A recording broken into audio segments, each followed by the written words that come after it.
Hey, what's going on, everyone? Hey, I receive a lot of comments and a lot of questions where people ask, how do I decide which credit cards to carry in my wallet each month? They look at the What's in My Wallet videos, they watch the video and they see me change it up. They always say, well, Rod, how did you come up with this card? How did you decide on that card?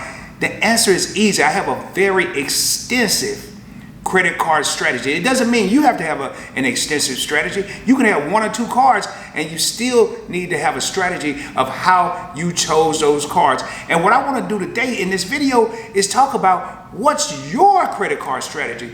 What's your plan when you decide to choose a credit card? Hey, welcome to Points Blank Travel, everyone. My name is Rod. On this channel, we talk about credit. We talk about personal finance. We talk about credit cards, points and miles, how to travel around the country or around the world for little or no money out of your pocket. If this is something you're interested in, do me a favor, subscribe to the channel. Smash that thumbs up button. Give the video a like. It really helps it get pushed out on YouTube. Share it with your family and friends via your social media platforms. I just really want to get it out there. And with all that being said, you know what time it is. Let's roll, baby.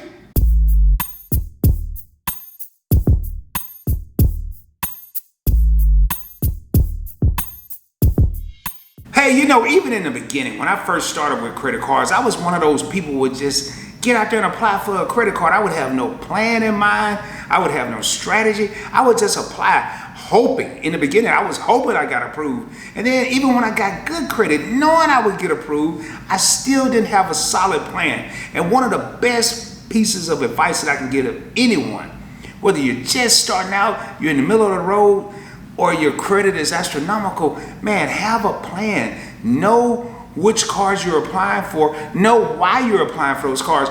Don't just apply. If you're like me, man, I get stuff in the mail every day. I get an envelope in the mail every day from a credit card company, and I'd be so tempted to just jump on it, even without thinking about, hey, what rewards do they offer? Do they offer cash back? Do they offer points and miles?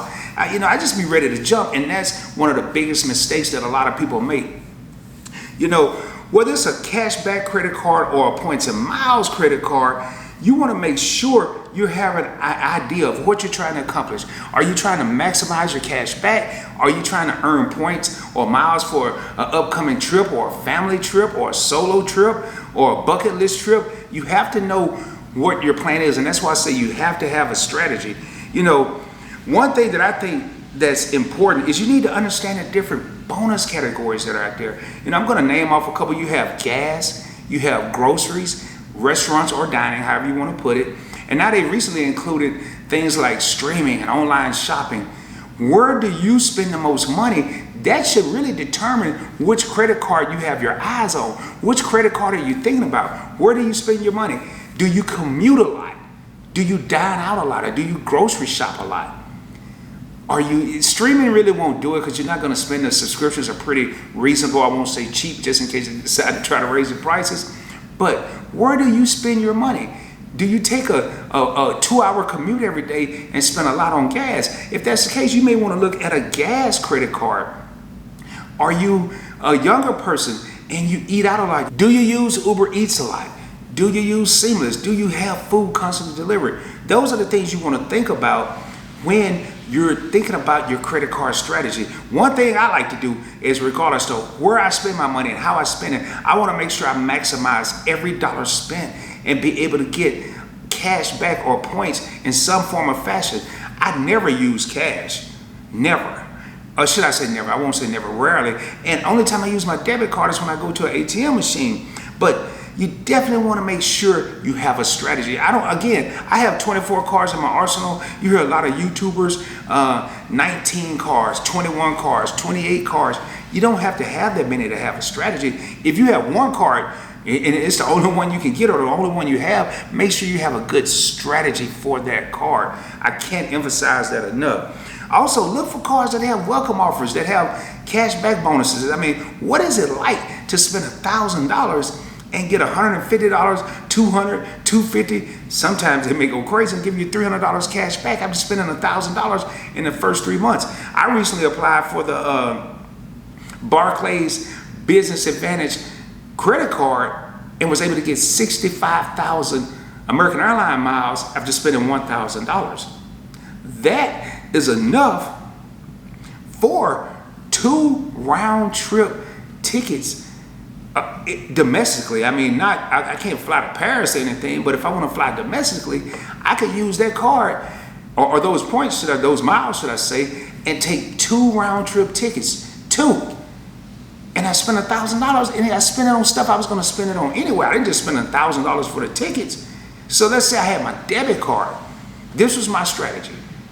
I have a credit card that earns nothing, absolutely nothing. And then I only use it for emergencies. And then I have a debit card, and I make $1,000 in purchases on my debit card. Great, I'm out of $1,000 or I spent $1,000. I won't say I'm out because I'm going to get stuff I want. But when it's time to take these 2 trips domestically, whether I'm going to California, whether I'm going to Arkansas, whether I'm shooting up to New York, wherever I'm going, I got to spend even more money to be able to take those trips. But I spent $1,000 on stuff I would have spent anyway. I think it was primarily on my utilities and my cable and my phone and a couple things here and there. Earn miles for the $1,000 that's separate, and also earn 65,000 miles, bonus miles, that I can use for future flights. That's what I'm talking about when I say have a credit card strategy. Have a plan. And I knew when I saw that offer, I knew this was a perfect offer to jump on. Now, what I want to do right now is go over some of the credit card strategies that I have. I'm not going to go through all my cards. I only picked out a couple, but I wanted to hit the bonus categories that I just mentioned. And I want to talk about how I use these cards and I try to maximize every category. In the gas category, when it comes to gas, one of my favorite cards is my Bank of America cash rewards cards, because I get 3% cash back for every dollar spent at a gas station. Whether I'm buying gas or I'm buying Doritos, it doesn't matter, man. I'm getting 3% cash back. Also, now I want to kind of do cash back and points. I'm not going to go through every card. I just want to do cash back and points.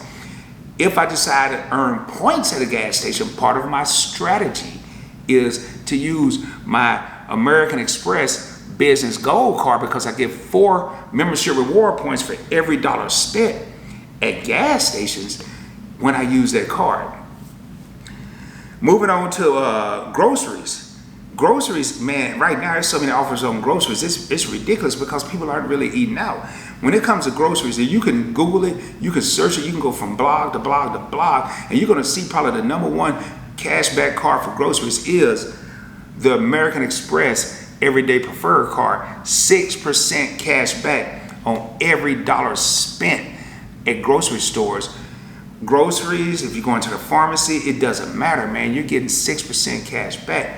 And that is a phenomenal card to have. Now, if I want to worry about points at the grocery store, then I'll revert over to my American Express Gold card. Not my business gold, but my personal gold card, because I get 4 membership reward points for every dollar spent at grocery stores. When it comes to dining, whether it's eating in a restaurant, which I'm not doing right now, or taking out, again, notice I'm just shuffling through 3 or 4 cards here. I'm not going through all 24 of them.